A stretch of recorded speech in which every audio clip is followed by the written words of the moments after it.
সম্মানীয় ৰাইজসকল, আজি এটা বিশেষ কাৰণত আমি ভিডিঅ'ৰ যোগেদি আপোনালোকক জনাব বিচাৰিছোঁ যে ঢেকীয়াজুলি শ্বহীদ নগৰীত আজি বিশেষকৈ বহুত ডাঙৰ এখন কাৰ্যসূচী হাতত লৈছে আদিবাসী ছাত্ৰ সন্থাই।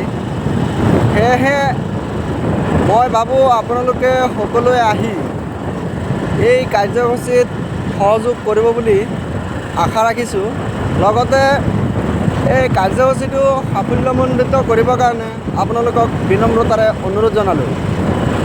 বিশেষকৈ আপোনালোকে আপোনালোকৰ স্থিতি অটুট ৰাখিব আৰু এই ঢেকীয়াজুলি শ্বহীদ নগৰীত আজি শোণিতপুৰ ডিষ্ট্ৰিক্টত ক'ব গ'লে বৃহত্তম এক প্ৰতিবাদী কাৰ্যসূচী হাতত লোৱা হৈছে। সকলোৱে যেন নিজৰ নিজৰ কামনা ও নিজৰ নিজৰ স্থিতি অটুট ৰাখি বজাই ৰাখে আৰু শান্তিপূৰ্ণভাৱে যাতে এই কাৰ্যসূচীটো সাফল্যমণ্ডিত কৰিব পাৰে তাৰে কামনা কৰিছোঁ। ধন্যবাদ।